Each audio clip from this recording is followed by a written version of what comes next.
bonjour à tous, j'espère que vous allez bien. Aujourd'hui, nouvelle émission, nouvelle vidéo sur Spider-Man 3 de Sam Raimi. Nouvelle émission qui se prénomme Club Karma, qui va présenter des séries, des films de tout genre.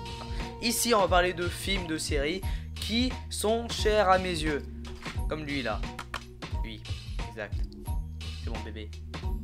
Touchez pas mon bébé. Spider-Man 3 qui fait suite à, logiquement, Spider-Man 2 et 1 qui sont sortis, je ne m'appelle plus quand, mais je m'appelle que Spider-Man 3 est sorti en 2017, je crois le 4 mai 2017. Et qui a été défoncé par la critique. Tout d'abord, avant de commencer par parler ça, on va juste parler du scénario, de ce qui se passe, qu'est-ce qui se passe dans ce film-là. Tobey Maguire, l'acteur de Spider-Man, a.k.a. Peter Parker, après avoir battu Dr. Octopus, qui se dit maintenant que je suis un adulte, maintenant je vais step up la phase adulte, en avoir plus de problèmes qu'en dans Spider-Man 2, exactement, parce que dans Spider-Man 2, il y avait que des emmerdes, il disait ça y est, je suis adulte, c'est bon, je vais faire face, et il y a que des emmerdes, ça me fait chier.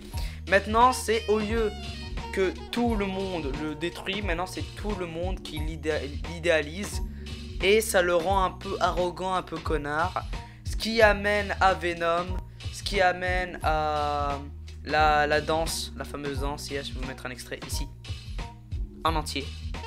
C'est faux, je sais, je veux pas que vous mouriez des yeux.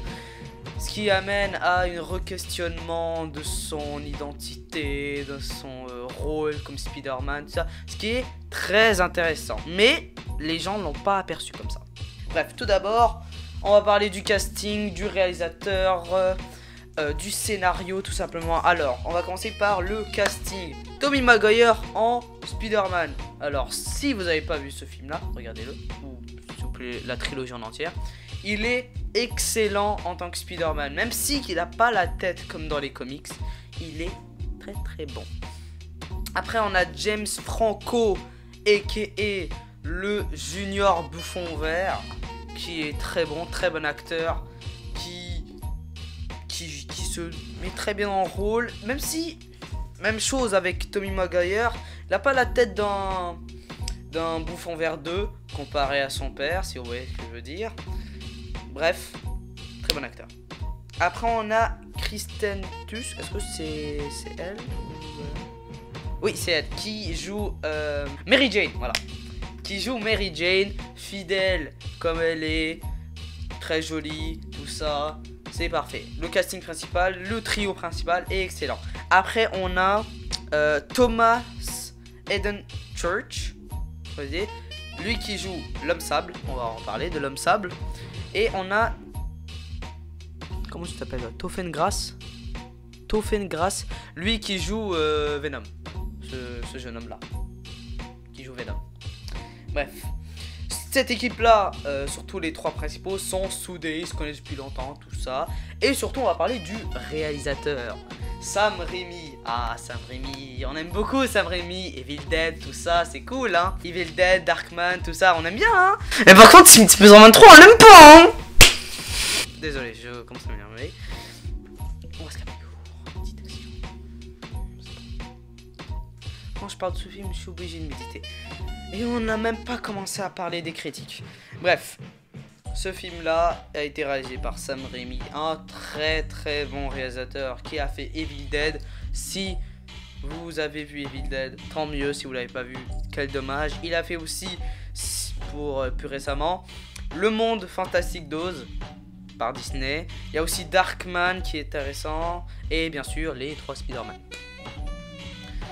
Et c'est à peu près tout ce qu'il a fait. Bref, même chose pour le scénario. C'est lui avec son frère. Et avec un gars qui... on sait pas si... Voilà. Ça, c'est l'équipe derrière. Mais là, on va parler de ce qui se passe, comme je vous ai dit. Bref, le film est très intéressant, selon moi. Parce que je trouve qu'il ajoute un truc que de Spider-Man 2 qu'il n'avait pas. C'est l'arrogance de Spider-Man quand il devient... Tu vois, on a eu le côté où tout va mal. Et là, on a le côté où tout va bien. Et on a les extrêmes des deux. Ce qui est intéressant. Et je trouve ça vraiment... C'est vraiment très très bon. Après, on a comme défaut que je peux dire. Je vais pas dire l'homme sable parce que je trouve que c'est pas un défaut. Venom aussi n'est pas un défaut. Je vais vous expliquer ça plus tard. Je trouve que les scènes de combat sont inspirées, mais sans plus, comparé à Spider-Man 2. Il y a surtout le fin, je le trouve bon, mais il manque quelque chose. Tu vois, comparé à la scène de combat qui se trouve contre l'homme sable, qui se trouve dans les subways là, dans les métros, ça, je le trouve hyper stylé, je l'aime beaucoup. Il y a beaucoup de tension. Tu sens que Spider-Man il a la haine, tu vois, qui retrouve le tueur de son oncle. Et tu vois, il y a une puissance, tu sens que la puissance, tu vois. Après, on va parler de l'homme sable. Très intéressant comme personnage, très tourmenté par le fait de protéger sa fille alors qu'il est en prison et qu'il fait des trucs pas bien. Même si, tu vois, le truc qu'ils disent, ouais, mais on avait dit que le tueur de l'oncle Ben, c'était un autre et pas lui. Et alors, peut-être ils se sont trompés, peut-être la police est trompée, ça veut rien dire, hein, les gars. Peut-être ils ont... Et de toute façon, il l'explique très bien, l'homme sable, hein. C'est pas lui qui l'a tué. Il a pas voulu le tuer, il a pas voulu tuer oncle Ben. Il savait qu'il était un très sympa garçon, un très jeune garçon, c'est vrai qu'il était jeune, pas du tout. Bref, je trouve que l'homme sable a une évolution intéressante. Au début, il pouvait pas blairer Spider-Man. Non, en fait, il le blairait pas. C'est juste Venom qui est un peu convaincu.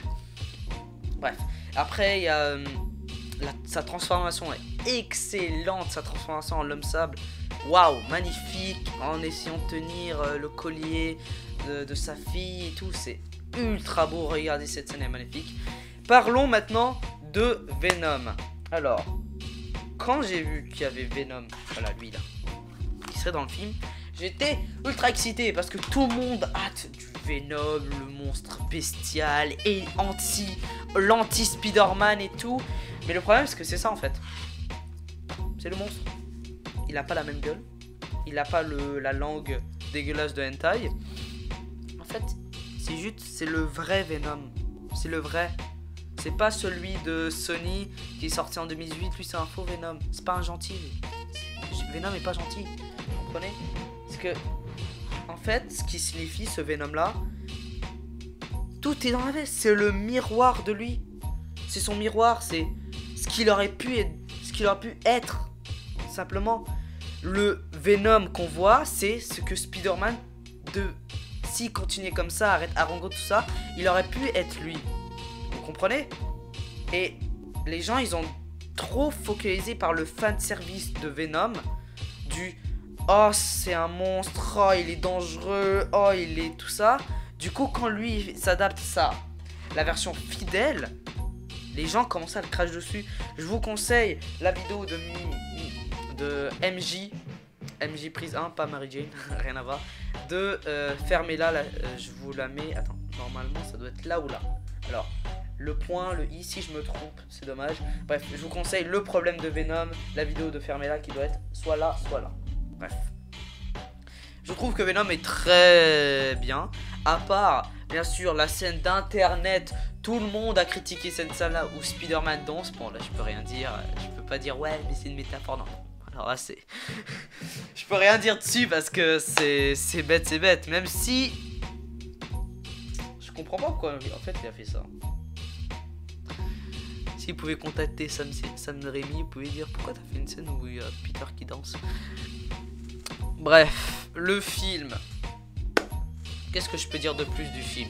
Très intéressant, moralité intéressante, le fond est intéressant, en tant que divertissement, blockbuster, tout ça avec des actions qui pètent, c'est très bien. Il est excellent comme blockbuster classique. Très bon comme blockbuster classique, tout ça, excellent. Très bon divertissement, tout ça, qui suit la chronologie que Sam Raimi avait mis avec le Spider-Man 1 et 2. La romance entre Mary Jane et Peter qui évolue encore plus que d'habitude. Comparé avec les difficultés dans Spider-Man 2, tu ressens une petite satisfaction qu'ils sont ensemble. T'es comme, ah oui, ça fait... Voilà. Ah, il y a le shine, tu vois. Quoi d'autre que je peux dire?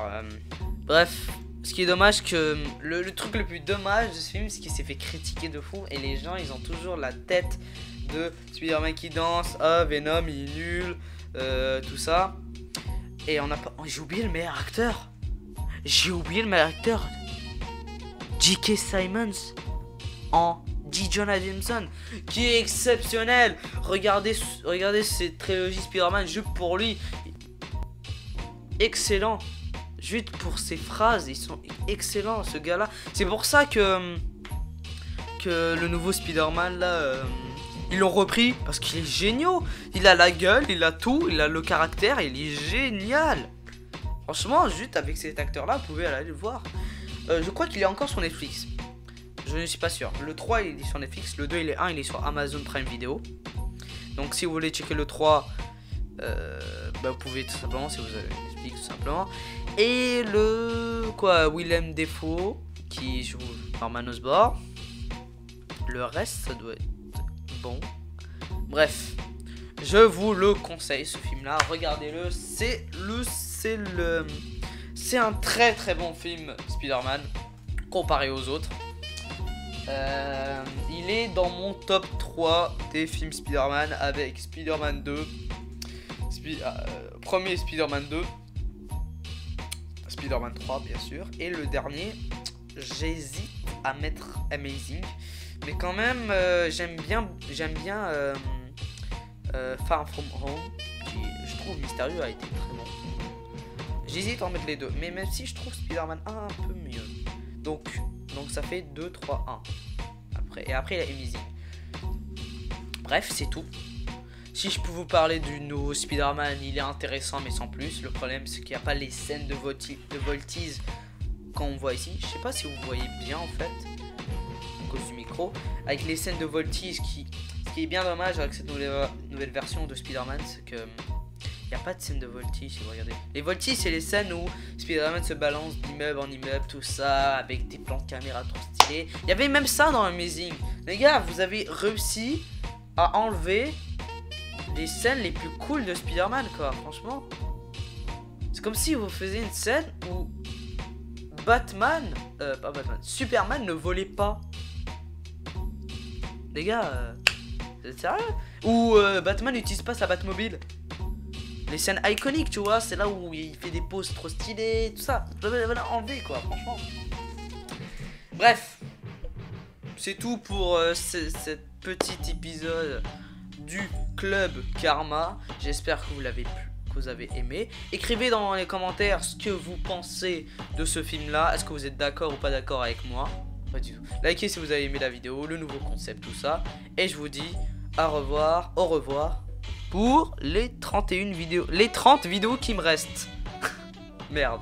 Allez, bye tout le monde.